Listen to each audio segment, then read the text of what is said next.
అసలు ఈయన చెప్పేదాకా ఉత్తరాంధ్రలో ఉద్దానం అనే ఒక ఏరియా ఉంది, అక్కడ కిడ్నీ వ్యాధులు ఉన్నాయని తెలియదు ఎవరికి. విజయనగరం జిల్లాలో బోధకాల సమస్యలు ఉన్నాయని తెలియదు. ఇంకా ఇప్పటికీ బోధకాల వ్యాధి ఉంది, ఎలిఫెంటియాసిస్ ఉంది, అక్కడ జనాలు ఇప్పటికీ దాంతో బాధపడుతున్నారు అనేది పవన్ కళ్యాణ్ గారు తీసుకొచ్చే వరకు లైమ్ లైట్ లో తెలియదు.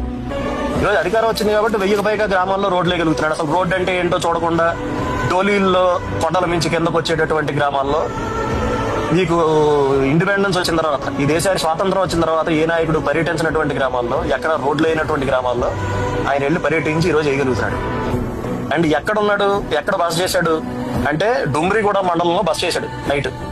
సరే, ఈ డుమ్రిగూడ మండలం ఏంటి అంటే మీకు అసలు గుర్తుండుంటే 2018లో ఎమ్మెల్యే గారైన కిడారి సర్వేశ్వరరావు గారిని, తర్వాత తెలుగుదేశం పార్టీకి అక్కడ లోకల్ లీడర్ అయినటువంటి శివేరి సోము గారిని, వీళ్ళిద్దరిని కూడా మావోయిస్టులు కాల్చి చంపేశారు.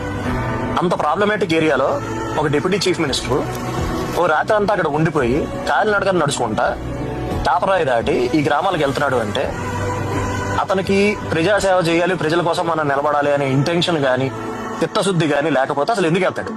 ఒక గర్భిణీ స్త్రీ ఉంది అంటే డోలీ కట్టి తీసుకురావాలి ఆవిడ. దారిలో డెలివరీ, మార్గ మధ్యలో డెలివరీ అయిపోతుంది. తల్లి బిడ్డ క్షేమంగా ఉంటారో లేదో తెలియదు. ఎవరికైనా ఒక చిన్న జబ్బు చేసిందంటే అతన్ని 2 మనుషులు మోసుకుంటూ రావాలి. ఇంకా మనం బతుకుతున్న ఇలాంటి సమాజంలో విశాఖపట్నం లాంటి మన రాష్ట్రంలోనే అతిపెద్ద సిటీకి దగ్గరలో ఉన్నారు ఈ జనాలు. వాళ్ళకి రోడ్డు వేయడం, మన వీధిలో రోడ్డు వేయడం ఒకటి కాదు, మీరు గుర్తుపెట్టుకోండి. వాళ్ళకి రోడ్డు వేసినందుకు చరిత్రలో మిగిలిపోతాడు, వాళ్ళ దృష్టిలో దేవుడి కింద మిగిలిపోతాడు పవన్ కళ్యాణ్.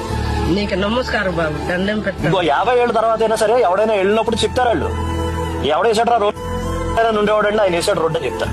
ఇది వాళ్ళకి జీవితం. వాళ్ళకి అంత గొప్ప పని చేస్తున్నాడు కాబట్టి దయచేసి వీలైనంత వరకు మీకు ఎంత చేతనైతే అంత పబ్లిసైజ్ చేయండి. ఎందుకంటే అతను ఏం చేస్తున్నాడో చూపించే మీడియా లేదు, సెలెక్టివ్ గా చూపిస్తుంది. 7ంటికి స్టూడెంట్ సెంటర్ లో ఉండాలరా అంటే 8:40కి వచ్చిన పవన్ కళ్యాణ్ మీద 10 మంది తోసేస్తే అది చూపించే మీడియా ఉంది తప్ప 70 ఏళ్ళ నుంచి రోడ్లు లేని గ్రామాలకు రోడ్లు వేస్తున్నాడు పవన్ కళ్యాణ్ అని బ్యాన్ రైట్ రాసే మీడియా లేదు. ఆయనకున్న మీడియా మీరే. కాబట్టి దయచేసి మీరే మాక్సిమం పబ్లిసైజ్ చేయండి. మీకున్నటువంటి మీ వాట్సాప్ గ్రూప్స్ అంటారా, లేదంటే ట్విట్టర్ హ్యాండిల్స్ అంటారా, వీటిలో పోస్ట్ చేయండి. పవన్ కళ్యాణ్ ఏం చేస్తున్నాడో చెప్పండి. అతను చెయ్యింది ఏం చెప్పక్కర్లా, అతను చేసేదే చెప్పండి. ఎందుకంటే నిజంగా గొప్ప పని చేస్తున్నాడు. 5 సంవత్సరాల్లో ప్రభుత్వం 90 కోట్లు ఖర్చు పెట్టిందండి వాళ్ళ రోడ్ల మీద. ఈ రోజు పవన్ కళ్యాణ్ ఎంత శాంక్షన్ చేశాడు?